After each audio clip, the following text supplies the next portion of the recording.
Halo semuanya, welcome to The Grid bareng gua Rangga. Belakangan ini gue udah lumayan sering nih lihat satu orang tuh bisa punya lebih dari satu smartphone. Bisa dua, paling umum ya dua smartphone. Bahkan ada aja nih yang punya 3 sampai 4 smartphone. Biasanya tuh reviewer tuh yang punya 3 sampai 4 smartphone. Nah, tapi paling umum satu orang tuh punya 2 sih, gue lumayan sering lihat. Nah, alasannya pun bisa apapun. Bisa untuk smartphone kedua ini bisa untuk kerjaan kantor, terus bisa untuk manage account sosial media, jadi HP-nya dipisah dari smartphone utama, kemudian bisa juga buat jualan di e-commerce atau jualan makanan di GoFood.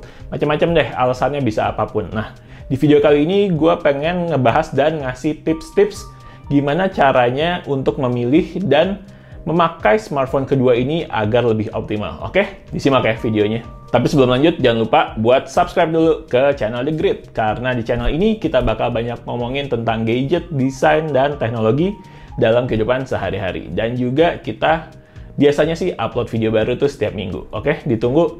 Dan kita langsung lanjut ke video tips-tips bagaimana memilih dan memakai smartphone kedua agar lebih optimal. Oke, cerita dulu nih dikit. Gua mulai dari tahun mungkin sekitar 2014-an tuh gue hampir selalu punya 2 smartphone. Smartphone utama biasanya gue punya iPhone, itu untuk urusan utama lah, untuk keluarga dan lain-lain. Nah, yang smartphone kedua, dulu gue sempet pakai Windows Phone untuk smartphone kedua, tapi belakangan gue udah ganti Android. Nah, ini sekarang banyak untuk kepentingan review, untuk ganti-ganti, untuk untuk nyoba-nyobain barang baru. Biasanya gue plot di smartphone kedua ini. Dan gue merasakan dengan bawa selalu 2 smartphone ini, ada cukup banyak nih keuntungan yang gue dapatkan dibandingkan gue cuman pakai 1 smartphone aja. Nih, gue kasih share beberapa tips-tips yang mungkin bisa lo lakukan sebelum membeli smartphone kedua. Oke, alasan yang pertama adalah pilih smartphone kedua yang berbeda OS-nya dengan smartphone utama. Contoh case-nya, gue sekarang pakai smartphone utama gue adalah iPhone 12 dengan iOS. Sekarang gue pakai untuk smartphone kedua gue adalah Google Pixel 6 dengan OS Android 12. Kenapa mesti dibeda-bedain gitu? Pertama adalah buat ngerasain suasana baru. Jadi contohnya misalkan pengen ngutak-ngatik tampilan UI UX, itu kan beda nih di antara 2 ini, jadinya bisa coba-coba nih. Yang di iOS nggak ada, mungkin ada di Android. Yang di Android nggak ada, mungkin ada di iOS. Jadi lo bisa tahu dua-duanya. Kemudian yang kedua adalah apps. Nah, apps ini maksudnya adalah ada apps yang mungkin keluar duluan atau cuman ada di iOS, atau keluar duluan dan cuman ada di Android. Contohnya misalkan zaman dulu tuh Instagram keluar duluan di iOS cukup lama, di Android nggak ada, baru setelah beberapa tahun ada. Atau Clubhouse, dulu cuman ada di iOS doang.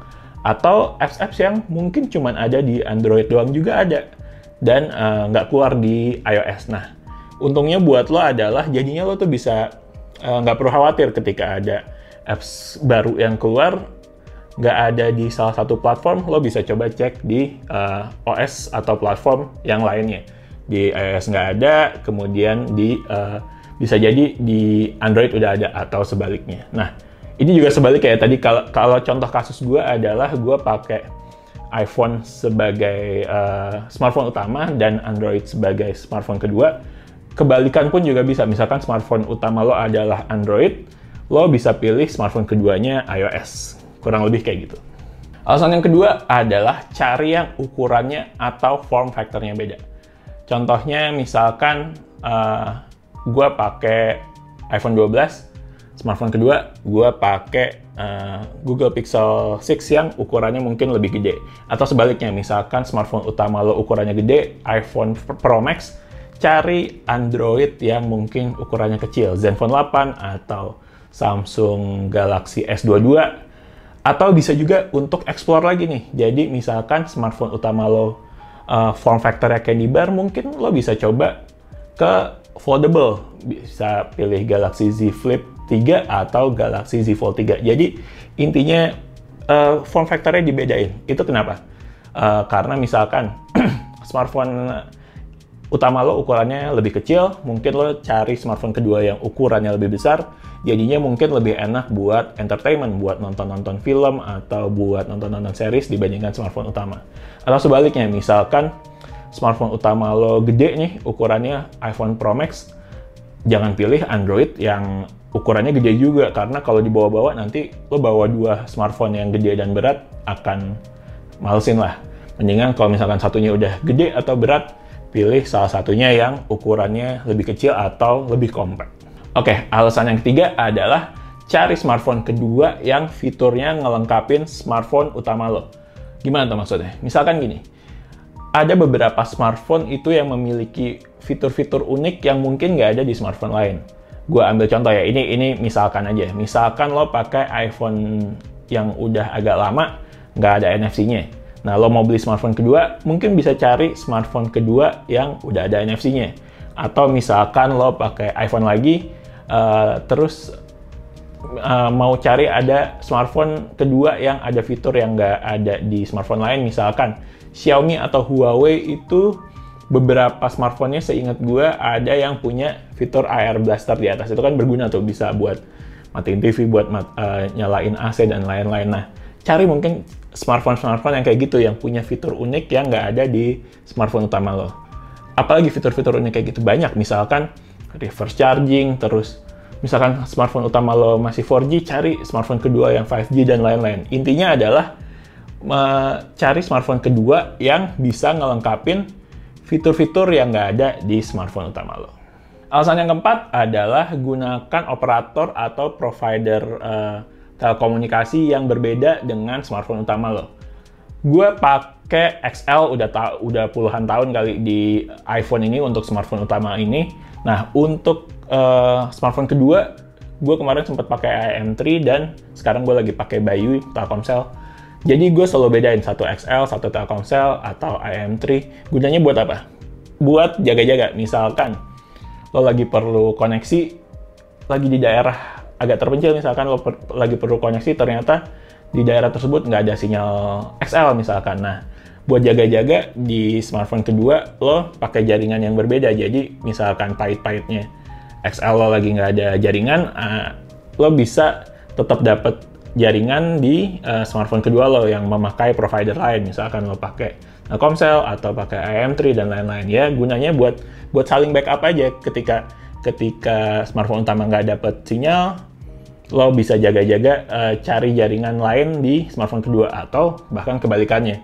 Misalkan smartphone kedua lo lagi nggak ada sinyal, lo tetap bisa ada jaringan di smartphone utama, karena jaringannya kan beda, jadi kemungkinan buat dapet sinyalnya ada kemungkinan berbeda dibandingkan lo misalkan sama-sama pakai XL atau sama-sama pakai Telkomsel ya. Ketika di suatu daerah atau di suatu tempat nggak ada sinyal XL, ya udah habis, nggak ada sinyal Telkomsel, ya udah lo dua-duanya nggak bisa connect.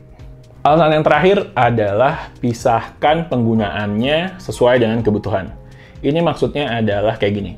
Gue pakai smartphone utama gue ini buat orang-orang terdekat aja, buat keluarga, buat teman-teman dekat, buat istri, dan lain-lain. Nah, untuk masalah kerjaan, gue taruh semuanya di Android, di Pixel 6 ini. Gunanya gimana sih? Buat apa sih? Nah, gunanya adalah ketika lo lagi nggak pengen diganggu dengan kerjaan, misalkan lo di weekend atau lo lagi cuti gitu, lo bisa tinggal matiin dulu smartphone kedua lo, dan bisa lo nyalain lagi nanti ketika lo udah aktif. Tapi lo tetap nggak kehilangan kontak dengan orang-orang terdekat lo, dengan istri lo, dengan keluarga lo, dengan teman-teman dekat lo.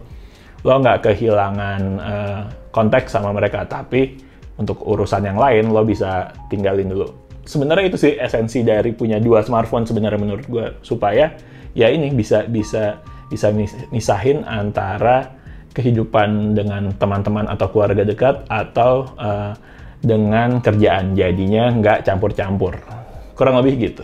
Oke, itu dia kira-kira tips-tips dari gue gimana caranya memilih dan memakai smartphone kedua agar lebih optimal. Kalau lagi nyari smartphone kedua, mungkin bisa diikutin tips-tips yang tadi udah gue share ya. Oke, sekian video dari The Grid.